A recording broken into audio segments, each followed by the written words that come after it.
আজকে তাহলে গোলকের বাকি অঙ্কগুলো করব। তো 13 নম্বর অঙ্কটা কি বলেছে? বলেছে 14 সেমি দৈর্ঘ্যের ব্যাসার্ধ বিশিষ্ট একটি ভূগোলকের অক্ষটির বক্রতলে 0.7 সেমি দৈর্ঘ্যের ব্যাসার্ধ বিশিষ্ট দুটি বৃত্তাকার ছিদ্র করা হয়েছে। তাহলে বলেছে যে প্রথমে কি বলেছে, 14 সেমি দৈর্ঘ্যের একটা ভূগোলক আছে, মানে গ্লোব যেটা বলি, তার বক্রতলে ছিদ্র করেছে। তাহলে বক্রতলের ক্ষেত্রফলটা আমার দরকার। তাহলে ভূগোলকের ব্যাসার্ধ আমাকে বলে দিয়েছে 14 সেমি, তাহলে তার বক্রতলের ক্ষেত্রফল কত হয়ে যাবে? সূত্র হচ্ছে 4πr²। তাহলে 4πr এর মান কত? 14। তাহলে 14 এত বর্গ সেমি, এটা থেকে গেল। এবারে কি বলেছে, এর উপরে 0.7 সেমি দৈর্ঘ্যের ব্যাসার্ধ বিশিষ্ট দুটো ছিদ্র করা হয়েছে। আচ্ছা, ছিদ্র তো দেখতে গোলক হবে না, ছিদ্র দেখতে কি হবে? একটা বৃত্তের মতন হবে। তাহলে দুটো বৃত্তাকার ছিদ্র যেহেতু, তাহলে বৃত্তের ক্ষেত্রফলের সূত্র এখানে ব্যবহার হবে। তাহলে বৃত্তে যে ছিদ্রগুলো করা হয়েছে তার ব্যাসার্ধ কত হচ্ছে? 0.7 সেমি বলে দিয়েছে। তাহলে একটা ছিদ্রের ক্ষেত্রফল কত হয়ে যাবে? যেহেতু বৃত্ত, তাহলে সূত্র কী হবে? πr²। তাহলে পাই ইন্টু আর মানে কত এখন? 0.7। তাহলে এত স্কোয়ার হয়ে গেল, এত বর্গ সেমি। তাহলে কটা ছিদ্র করেছে? দুটো। তাহলে দুটোর জন্য কত হয়ে গেল? 2 দিয়ে গুণ হয়ে গেল। তারপরে কি বলেছে, ভূগোলকটির গোলাকার অংশের ধাতব পাতের ক্ষেত্রফল। আচ্ছা, এই যে ছিদ্র করেছি, এই ছিদ্রটা তো বাদ চলে গেল। আমার যেটা ভূগোলকের আসল ক্ষেত্রফল ছিল বক্রতলের, সেখান থেকে এইটা বাদ চলে গেল। তাহলে এখান থেকে এইটা বাদ দিলেই যেটা অবশিষ্ট অংশ থাকলো ভূগোলকের, সেটাই হয়ে গেল তার গোলকের মানে ধাতব পাতের ক্ষেত্রফলটা। তাহলে এইটা থেকে এইটা বাদ যাবে। তাহলে 4π14² মাইনাস 2π 0.7 স্কোয়ার। এবারে আর কিছু করিনি, পায়ের মান বসিয়েছি, এটাতেও বসিয়েছি, এখানে 14 × 14 লিখেছি, এখানেও তাই পায়ের মান বসিয়েছি, আর এখানে 0.7 × 0.7 লিখে তারপরে দশমিক উঠিয়ে নিচে 10 নিয়েছি।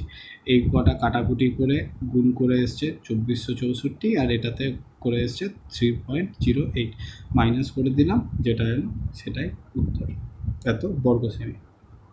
তারপরে এবারে 12 নম্বর অঙ্কটা। 12 নম্বর অঙ্কটা কি বলেছে?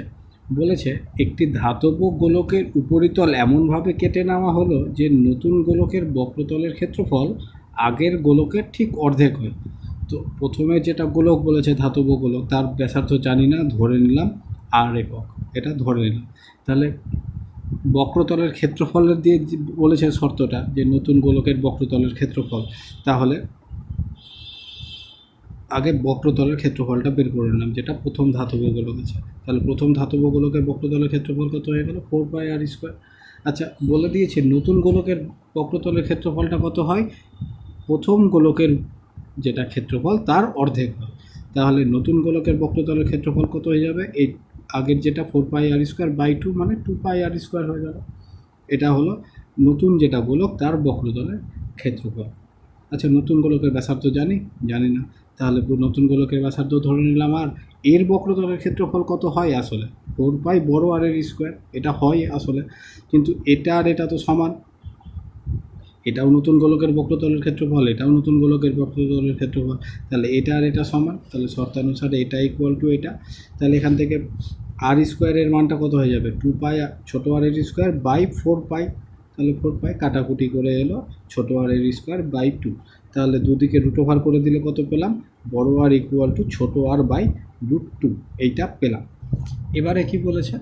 বলেছে কেটে নেওয়া অংশের আয়তনের সঙ্গে অবশিষ্ট গোলকের আয়তনের অনুপাত বের করতে। তাহলে নতুন গোলক যেটা হয়েছে তার আয়তন কত হবে? নতুন গোলকের আয়তন হচ্ছে 4π বড় r², যেহেতু এর ব্যাসার্ধ বড় আর ধরা হয়েছে। তো বড় আর এর মানটা কত পেয়েছিলাম একটু আগে? ছোট r/√2। তাহলে এটার কিউব হয়ে গেলে এত ঘন একক। ক্যালকুলেশন করে এলো 4/3π r³ এর কিউব হচ্ছে 2√2, এত ঘন একক থাকলো। আচ্ছা, যেটা প্রথম গোলক ধরেছিলাম ধাতব গোলক, তার আয়তন কত হচ্ছে? 4/3π r³ ব্যাসার্ধ যেহেতু ছোট আর ধরা হয়েছিল। তাহলে অবশিষ্ট গোলক কত হলো? অবশিষ্ট গোলক হচ্ছে এইটা থেকে এটা বাদ, যেহেতু এটা কেটে নেওয়া হয়েছে, কেটে নেওয়া অংশটা বাদ চলে গেলে। তাহলে অবশিষ্ট গোলকের আয়তনটা হচ্ছে 4/3π r³ মাইনাস এইটা। সেখান থেকে একটু ক্যালকুলেশন করলাম, 4/3π r³ কমন গেল, তাহলে 1 - 1/2√2 হলো। এখানে লসাগু করলাম, লসাগু 2√2, উপরে হলো 2√2 - 1। এবারে কি বলেছে, কেটে নেওয়া অংশের আয়তনের সঙ্গে অবশিষ্ট গোলকের আয়তনের অনুপাত। কেটে নেওয়া অংশের আয়তন কত, যেটা নতুন গোলক ছিল সেইটা, তার মানে হচ্ছে কেটে নেওয়া অংশের আয়তন এইটা, তাহলে 4/3 পাই আর কিউব বাই 2√2, এইটা ইস টু অবশিষ্ট গোলক কোনটা, এই পার্টটা, অবশিষ্ট গোলকের আয়তন এই পার্টটা, তাহলে ইস টু এইটা। তাহলে এখান থেকে কাটাকুটি চলে গেল, 4/3 পাই কাটাকুটি গেল, আর কিউব কাটাকুটি গেল, নিচে 2√2 কেটে গেল, তাহলে এই পোর্শনে কত পড়ে থাকলো 1, আর এই পোর্শনে হচ্ছে 2√2 - 1, তাহলে এটাই হলো উত্তর, কেটে নেওয়া অংশের আয়তনের সঙ্গে অবশিষ্ট গোলকের আয়তনের অনুপাত। ব্যাস, এবারে তাহলে মেন অঙ্কগুলো শেষ হলো, এবারে যেগুলো শর্ট কোশ্চেনের অঙ্ক আছে সেইগুলো করব। আচ্ছা, প্রথম অঙ্কটাতে কি বলেছে, 2r একক দৈর্ঘ্যের ব্যাসার্ধ বিশিষ্ট নিরেট গোলকের আয়তন, এটা বের করতে বলেছে। তাহলে ব্যাসার্ধ বলে দিয়েছে 2r, তাহলে আয়তন কত হয় 4/3 পাই আর কিউব, আরটা কি থাকে, ব্যাসার্ধ থাকে, তাহলে এখানে কত হয়ে যাবে 4/3 পাই আর মানে কত 2r, তাহলে আর এর জায়গাতে 2r বসলো, তাহলে 2r এর কিউব, তাহলে কত হয়ে গেল, 2 এর কিউব হচ্ছে 8, 4 আর 8 32, তাহলে 32 পাই আর কিউব হলো বাই নিচে 3, এত ঘন। তাহলে কত নম্বর উত্তর, এ নম্বর উত্তরটা। তারপরে দুয়েরটা কি বলছে, 2 নম্বরেরটা বলেছে দুটি নিরেট গোলকের আয়তনের অনুপাত হচ্ছে 1:8, এটা বলে দিয়েছে, তাহলে তাদের বক্রতলের ক্ষেত্রফলের অনুপাত বের করতে বলেছে। তো কোনোটারই তো ব্যাসার্ধ জানি না, তো ব্যাসার্ধ ধরে নিতে হবে, তাহলে দুটো গোলকের জন্য আমি ব্যাসার্ধ ধরে নিলাম, একটা R1 আর একটা R2 ধরে নিয়েছি। তাহলে যেহেতু বলে দিয়েছে আয়তনের অনুপাত, তাহলে দুটোর আয়তন বের করতে হবে, তাহলে প্রথমটার জন্য আয়তন কত হবে 4/3 পাই R1 এর কিউব, দ্বিতীয়টার জন্য আয়তন কত হচ্ছে 4/3 পাই R2 এর কিউব, এত ঘন একক। তাহলে বলে দিয়েছে যেহেতু অনুপাত হচ্ছে 1:8, মানে এই আয়তন বাই এই আয়তন ইকুয়াল টু 1/8, একবারে লিখেছি। তাহলে 4/3 পাই কেটে গেল, তাহলে কত হচ্ছে R1 কিউব বাই R2 এর কিউব হচ্ছে 1/8, তাহলে এটাকে লিখতে পারি R1 বাই R2 এর হোল কিউব, আর এটাকে 1/8কে লিখতে পারি 1/2 এর হোল কিউব, তাহলে দুদিক থেকে হোল কিউব চলে গেলে তাহলে কত হচ্ছে R1 by R2 equal to 1/2, তাহলে এটা পেলাম। এবারে কি বলেছে, তাদের বক্রতলের ক্ষেত্রফলের অনুপাতটা বের করতে বলেছে। তো বক্রতলের ক্ষেত্রফলের অনুপাত, তাহলে বক্রতলের ক্ষেত্রফলের অনুপাতটা কত হয়, প্রথমটার জন্য 4 পাই R1 এর স্কোয়ার, দ্বিতীয়টার জন্য 4 পাই R2 এর স্কোয়ার, তাহলে এদের অনুপাত মানে বাই বের করলেই হয়ে যাবে। তো 4 পাই কেটে গেল, পড়ে থাকলো কত R1 স্কোয়ার বাই R2 এর স্কোয়ার, মানে R1 বাই R2 এর স্কোয়ার, তার মানে R1 বাই R2 এর মান এখনই পেয়েছি 1/2, তাহলে 1/2 এর স্কোয়ার মানে 1/4, তাহলে অনুপাত কত হবে 1:4, তাহলে বি নম্বর অ্যান্সারটা। এই অঙ্কটা কিন্তু আরও 2 জায়গায় আছে, একই রকম অঙ্ক হবে, এটা করতে হবে কিন্তু, এটা বাড়ির কাজ দেওয়া আছে।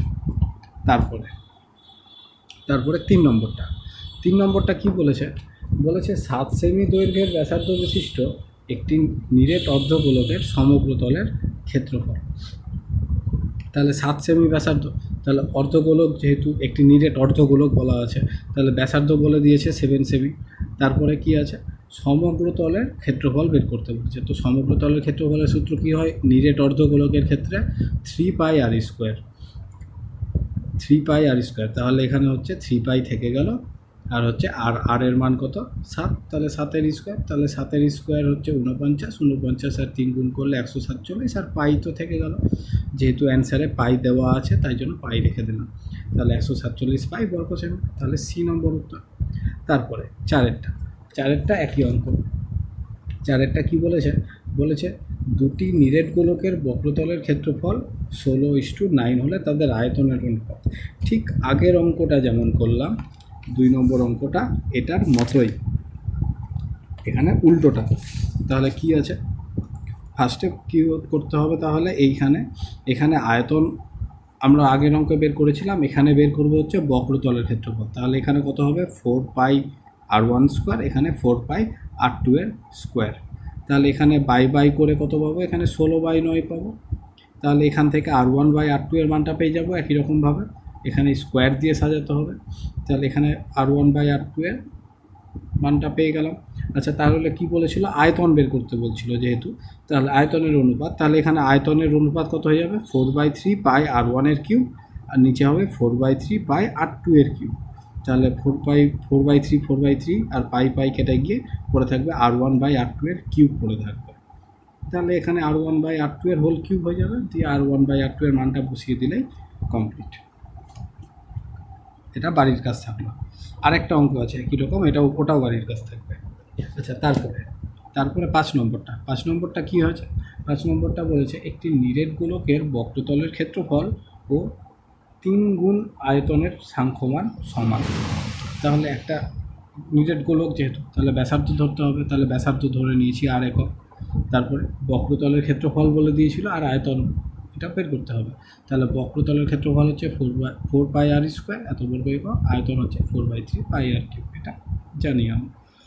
এবারে শর্তানুসারে কী বলছে, তাহলে বক্রতলের ক্ষেত্রফল হচ্ছে 3 গুণ আয়তনের সাংখ্যমানের সমান। তাহলে বক্রতলের ক্ষেত্রফল ইকুয়াল টু 3 গুণ আয়তন, এটাই বলে দিয়েছে। তাহলে এখানে 3 কেটে গেল, 4 পাই কেটে গেল, তাহলে এখানে পড়ে থাকলো হচ্ছে r square equal to r cube. তাহলে একটু ঘুরিয়ে দেখলাম, r cube equal to r square, একদিকে নিয়ে আসলাম, তাহলে r cube minus r square equal to 0, এখান থেকে কমন নিলাম আর স্কোয়ার, তাহলে r-1 ইকুয়াল টু 0। তাহলে হয় আর স্কোয়ার ইকুয়াল টু 0, নাহলে r-1 ইকুয়াল টু 0। তাহলে আর স্কোয়ার ইকুয়াল টু যদি 0 হয়, তাহলে আর এর মান 0, মানে ব্যাসার্ধ বলছো 0, কখনো সম্ভব, অসম্ভব এটা। তাহলে ব্যাসার্ধ 0 কখনো হবে না। তাহলে আর একটা কী আছে, r-1 ইকুয়াল টু 0, এখান থেকে কী পায়, আর ইকুয়াল টু 1, তাহলে ব্যাসার্ধ কত হয়ে গেল, 1 একক। তাহলে এটা হলো এই নম্বর অ্যান্সারটা। তারপরে এবার বি এর সত্য মিথ্যাগুলো কী বলেছে, একটি নিরেট গোলকের ব্যাসার্ধের দৈর্ঘ্য দ্বিগুণ করলে, একটা নিরেট গোলকের ব্যাসার্ধের দৈর্ঘ্য দ্বিগুণ করা হচ্ছে, তো ব্যাসার্ধই তো জানি না, তাহলে ধরে নিলাম ব্যাসার্ধ আর, তাহলে আয়তন দ্বিগুণ হবে কিনা, তাহলে আয়তনটা বের করি আমি, ব্যাসার্ধ ধরে নিয়েছি আর, তাহলে হচ্ছে আয়তন নাম দিলাম ভিটা হচ্ছে কত, 4/3 পাই আর কিউব, পাই আর কিউব, এতক্ষণ একক। আচ্ছা, ব্যাসার্ধ যদি দ্বিগুণ করা হয়, তাহলে ব্যাসার্ধ এখন কত হয়ে যাবে, 2r হয়ে যাবে। ব্যাসার্ধ যদি দ্বিগুণ হয় তাহলে 2r হলো। তাহলে এখন আয়তন কত হবে, 4/3 পাই ব্যাসার্ধের কিউব, তাহলে 2r এর কিউব। তাহলে এখান থেকে পেয়েছি কত হচ্ছে, এখানে 2 এর কিউব মানে 8, তাহলে 8 ইন্টু 4/3 পাই আর কিউব থেকে গেল 4/3 পাই আর কিউব, এইটা মানেই তো ভি বলেছিলাম আয়তন। তাহলে এই গোটাটার বদলে ভি বসিয়ে দিলাম, তাহলে 8 ইন্টু ভি। তাহলে এখন যেটা আয়তন সেটা কত পেলাম, আগের যেটা আয়তন ছিল তার 8 গুণ পেলাম, আগের আয়তনের 8 গুণ পেলাম, কিন্তু এখানে বলেছে কত, দ্বিগুণ হবে বলেছে, তাহলে এটা মিথ্যা। তারপরে 2 নম্বরটা কি বলেছে, দুটি অর্ধগোলকের বক্রতলের ক্ষেত্রফলের অনুপাত 4:9 হলে ব্যাসার্ধের দৈর্ঘ্যের অনুপাত। আবার আগের মতন অঙ্ক, ঠিক যেমন এই 2 নম্বর অঙ্কটা করলাম, 2 নম্বর অঙ্কটা যেমন করলাম ঠিক আগের মতনই করব। এখানে বক্রতলের ক্ষেত্রফল বসিয়ে করব, এখানে শুধু ব্যাসার্ধের অনুপাত চেয়েছে, মানে ব্যাসার্ধের অনুপাত, মানে এখানেই অঙ্কটা শেষ। r1/r2 এই মানটাই জানতে চেয়েছে, এত ইস্টু এত। এখানে এই ক্ষেত্রে যেমন উত্তরটা কত, 1:2, এটা হচ্ছে উত্তর, ব্যাসার্ধের অনুপাত। তাহলে এই অঙ্কটা বাড়িতে করব। তারপরে সি এর 1 নম্বর, একটি তল বিশিষ্ট ঘনবস্তু একটাই হয়, সেটা হচ্ছে গোলক, আর অন্য কিছু হবে না, একটাই তল বিশিষ্ট। তারপরে একটি নিরেট অর্ধগোলকে সমতলের সংখ্যা, একটা নিরেট অর্ধগোলক যদি নিই, যেমন হচ্ছে একটা বাটি ধরো, বাটির ঢাকনাসহ আর কি, ঢাকনাসহ একটা গোলতল বিশিষ্ট বাটি যদি নিই, তাহলে ঢাকনাটা যেটা আছে সেটাই হচ্ছে সমতল, আর অন্য পৃষ্ঠাটা হচ্ছে, অন্য যেটা পার্ট সেটা হচ্ছে বক্রতল। তাহলে সমতলের সংখ্যা কত, একটাই। তারপরে 3 নম্বরটা কি বলেছে, একটি নিরেট অর্ধগোলকের ব্যাসার্ধের দৈর্ঘ্য যদি 2r হয়, তাহলে সমগ্রতলের ক্ষেত্রফল এমনিতে কত হয় নিরেট অর্ধগোলকের ক্ষেত্রে, 3 পাই আর স্কোয়ার, মানে আরটা কি ব্যাসার্ধ, তো এখানে কত 3 পাই, আর এর মান কত 2r, তাহলে 2r এর স্কোয়ার হয়ে গেল। তাহলে এটা ক্যালকুলেশন করলে হচ্ছে 12 পাই আর স্কোয়ার। তো এখানে দেখো ড্যাশ দিয়ে পাই আর স্কোয়ার লেখাই আছে, তাহলে ড্যাশের মধ্যে শুধু 12 বসবে, তাহলে 12 এত বর্গ হয়ে গেল। তারপরে 16 1 নম্বরটা বলেছে, একটি নিরেট অর্ধগোলকের আয়তন এবং সমগ্রতলের ক্ষেত্রফলের সাংখ্যমান সমান। অর্ধগোলক যেহেতু আছে তাহলে ব্যাসার্ধ ধরে নিতে হবে, ব্যাসার্ধ ধরে নিয়েছি আর। যেহেতু নিরেট অর্ধগোলক তাহলে আয়তন কত হয়ে যাচ্ছে 2/3 পাই আর কিউব, আর সমগ্র তলের ক্ষেত্রফল কত হয়ে যাবে 3 পাই আর স্কোয়ার, এটা আমরা জানি সূত্র থেকে। তাহলে কি বলেছে এই দুটোর মান সমান, তাহলে 2/3 pi r cube equal to 3 pi r square, আয়তনের সমগ্র তলের ক্ষেত্রফলের সাংখ্য মান সমান, মানে সংখ্যার মানটা সমান, এককটা সমান না, ওই জন্য বলে দেয় সাংখ্য মান সমান, কারণ একটা ঘন একক একটা হচ্ছে বর্গ একক। ব্যাস এখান থেকে পাই আর পাইটা কেটে গেল, তাহলে এখান থেকে কত হচ্ছে কোনাকুনি গুণ করে দিলে 2 আর কিউব, আর এখানে হচ্ছে 3 আর 3 9 আর স্কোয়ার হয়ে গেল। এক সাইডে নিয়ে আসলাম, তাহলে 2 r cube minus 9 r square equal to 0, আবার আর স্কোয়ার কমন গেল, তাহলে হচ্ছে 2 আর মাইনাস 9 ইকুয়াল টু 0 হলো। তাহলে আর স্কোয়ার ইকুয়াল টু 0 মানে 2 r minus 9 equal to 0, r square 0 মানে আর 0, তাহলে ব্যাসার্ধ 0 কখনো সম্ভব না, তাহলে এটা অসম্ভব হয়ে গেল। আর এখান থেকে আর এর মানটা কত পেলাম 9/2 মানে হচ্ছে 4.5, মানে 4.5 একক, এটাই ব্যাসার্ধর মান পেয়ে গেল। ব্যাসার্ধই বের করতে বলেছিল, অর্ধগোলকের ব্যাসার্ধ কত, তাহলে আর এর মান 4.5। তারপরে 2 নম্বরটা কী বলেছে, একটি নিরেট গোলকের বক্রতলের ক্ষেত্রফল একটি নিরেট লম্ববৃত্তাকার চোঙের বক্রতলের ক্ষেত্রফলের সমান। তাহলে গোলকের ব্যাসার্ধ আমাকে ধরতে হবে, গোলকের ব্যাসার্ধ ধরে নিয়েছি আর, তাহলে বক্রতলের গোলকের বক্রতলের ক্ষেত্রফল, মানে বক্রতলের ক্ষেত্রফল সূত্র কত হয়ে গেল 4 পাই আর স্কোয়ার, এটা হয়ে গেল। আরও বলে দিয়েছিল এবার চোঙের বক্রতলের ক্ষেত্রফলের সমান, কিন্তু চোঙের উচ্চতার ব্যাসার্ধের দৈর্ঘ্য উভয়ই 12 সেমি বলে দিয়েছে। তাহলে চোঙের ব্যাসার্ধ হচ্ছে তাহলে চোঙটির ব্যাসের দৈর্ঘ্য বলে দিয়েছে, ব্যাস আর উচ্চতা বলেছে 12, তাহলে ব্যাসার্ধ হয়ে গেল 12/2 মানে 6, আর উচ্চতা তো 12 বলেই দিয়েছে। তাহলে নিরেট যেটা চোঙ ছিল, চোঙের বক্রতলের ক্ষেত্রফলটা কত হয়ে যায়, সূত্র ছিল 2 পাই আর এইচ, তাহলে 2 পাই আর মানে কত ব্যাসার্ধ মানে 6, আর এইচ মানে হচ্ছে উচ্চতা, তাহলে 12, তাহলে এইটা হলো গিয়ে চোঙের বক্রতলের ক্ষেত্রফল।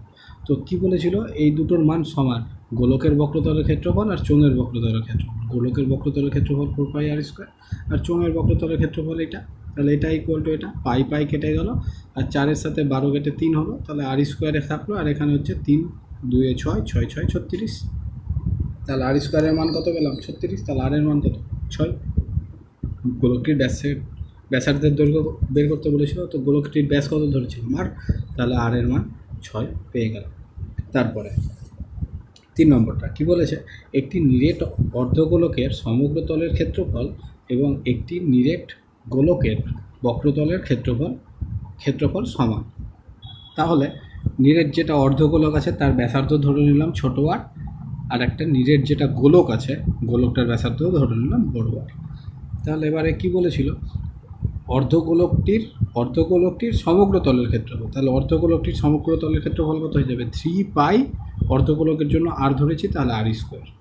আর কি বলেছিল, নিরেট গোলকটির বক্রতলের ক্ষেত্রফল, আর গোলকটার বক্রতলের ক্ষেত্রফল যেটা নিরেট গোলকের বক্রতলের ক্ষেত্রফল কত হয়ে যাবে 4 পাই আর স্কোয়ার, এর যেহেতু বড় আর ধরেছি তাহলে বড় আর এর স্কোয়ার, এদের মান সমান বলেছে, তাহলে এটা আর এটা ইকুয়াল টু, তাহলে এটা আর এটা ইকুয়াল করে দিলাম, পাই আর পাইটা কেটে গেল, তাহলে আর স্কোয়ার বাই ছোটো হাতের আর স্কোয়ার বাই বড় হাতের আর স্কোয়ার, এই মানটা কত হয়ে গেলো 4, আর এদিকে নিচে 3টা এলো, তাহলে রুট ওভার করে দিলাম দুদিকে, তাহলে রুট ওভার করতে গেলে এখানে আর বাই ছোটো আর বাই বড় আর হয়ে গেলো, আর এখানে 4-এর রুট ওভার 2 আর √3-এর রুট ওভার √3, তাহলে এদের যেহেতু কী চেয়েছিল এদের ব্যাসার্ধের দৈর্ঘ্যের অনুপাত, তো এই দুটোই হচ্ছে ব্যাসার্ধ, তাহলে অনুপাতটা কত হয়ে যাচ্ছে 2:√3, এটা হয়ে গেল অনুপাত। তারপরে 4 নম্বরটা বলেছে একটি নিরেট গোলকের বক্রতলের ক্ষেত্রফল হচ্ছে S, তাহলে ব্যাসার্ধ ধরে নিতে হবে, তো নিরেট গোলকের ব্যাসার্ধ কত ধরে নেব, ব্যাসার্ধ ধরে নেব আর, ধরে নিলাম গোলকের ব্যাসার্ধ হচ্ছে আর, এটা প্রথমে লিখতে পারো আমি পরে লিখেছি। তাহলে বক্রতলের ক্ষেত্রফল S ইকুয়াল টু কত হয়ে যাবে 4 পাই আর স্কোয়ার, আর আয়তন V বলে দিয়েছে, তাহলে আয়তন V ইকুয়াল টু হচ্ছে 4/3 পাই আর কিউব, এটা বলে দিয়েছে, তাহলে S³/V স্কোয়ার এই মানটা বের করতে বলেছে, তাহলে S³/V স্কোয়ার, S এর মান কত 4 পাই আর স্কোয়ার, আর V এর মান কত 4/3 পাই আর কিউব, তাহলে এই মানটা বসিয়ে দিলাম, তাহলে এটার কিউব হয়ে গেল, আর এটার V স্কোয়ার আছে, তাহলে স্কোয়ার থাকলো, তাহলে কিউব এবার করি, তাহলে 4-এর কিউব 64, পাই কিউব থাকলো, আর r⁴ হয়ে গেল, এখানেও তাই 4 এর স্কোয়ার 16, 3 এর স্কোয়ার 9, নিচে 9 হলো, পাইয়ের স্কোয়ার আর আর এর মাথায় 6 হলো। তাহলে পাই স্কোয়ার, পাই কিউব কেটে উপরে একটা পাই থাকলো, আর টু দি পাওয়ার 6 কেটে গেল। এই 9টা তাহলে পরের লাইনে উপরে যাবে, উপরে তাহলে কত থাকলো, 64 থাকলো, এই উপরের পাই আছেই, আর এই 9টা উপরে গেল, তাহলে 9 হলো, আর নিচে তো 16 থাকলো, তাহলে 16 আর 64 কেটে আবার উপরে 4 হলো, তাহলে 4 9 36, 36 পাই। সেটাই হয়ে গেলো অ্যান্সার, মানটা। তারপরে লাস্ট 5 নম্বরটা। 5 নম্বরটা কী বলেছে, বলেছে একটি গোলকের ব্যাসার্ধের দৈর্ঘ্য 50% বৃদ্ধি করা হলে বক্রতলের ক্ষেত্রফল শতকরা কত বৃদ্ধি পায়। তাহলে আমাকে বক্রতলের ক্ষেত্রফলটা বের করতে হবে। তাহলে একটি গোলকের ব্যাসার্ধ আর ধরে নিলাম, তাহলে এখন বক্রতলের ক্ষেত্রফল কত, 4 পাই আর স্কোয়ার, এটা জানি আমরা। তাহলে ব্যাসার্ধ যদি আমরা 50% বৃদ্ধি করি, তাহলে এখন ব্যাসার্ধ কত হয়ে যাবে, আগের আর তো থাকলোই, সাথে আরও কত বাড়াবো, আর এর 50% বাড়াবো আর কি। তাহলে আগের আর থাকলো, সাথে আর এর 50% মানে 50/100, তাহলে কাটাকুটি করে হলো r/2, তাহলে লসাগু করে হচ্ছে 3r/2, এত একক। তাহলে এখন বক্রতলের ক্ষেত্রফল কত, তাহলে 4 পাই আর স্কোয়ার, মানে এখন নতুন যেটা ব্যাসার্ধ তার স্কোয়ার, তাহলে এইটা হচ্ছে এখন নতুন ব্যাসার্ধ, তাহলে এই স্কোয়ার হলো, তাহলে 9r²/4 হলো, তাহলে 4 4 কেটে হলো 9 পাই আর স্কোয়ার। তাহলে এখন বক্রতলের ক্ষেত্রফলটা বাড়লো কত, এখন হলো হচ্ছে 9 পাই আর স্কোয়ার, আগে কত ছিল 4 পাই আর স্কোয়ার, বাড়লো কত বিয়োগ করে, তাহলে 5 পাই আর স্কোয়ার বাড়লো। তাহলে আগে যেটা বক্রতলের ক্ষেত্রফল ছিল এতর জন্য কত বাড়লো, 5 পাই আর স্কোয়ার, মানে বক্রতলের ক্ষেত্রফল যদি 4 পাই আর স্কোয়ার হয়, তার জন্য বৃদ্ধি পাচ্ছে 5 পাই আর স্কোয়ার। তাহলে বক্রতলের ক্ষেত্রফল 4 পাই আর স্কোয়ারের জন্য বৃদ্ধি হচ্ছে 5 পাই আর স্কোয়ার। যেহেতু পার্সেন্টেজে চেয়েছে শতকরা, তাহলে একে কত, 100তে কত, তাহলে একে হলো 5 পাই আর স্কোয়ার 4 পাই আর স্কোয়ার ইন্টু 100 হয়ে গেল। তাহলে এখানে পাই আর স্কোয়ার কেটে গেল, 4 আর 100 কেটে 25 হলো, তাহলে 5 25 125%। তাহলে এটাই হলো উত্তর। ব্যাস, তাহলে গোলক চ্যাপ্টারটা শেষ হলো। এরপরে অন্য কোনো একটা চ্যাপ্টার শুরু করবো আবার।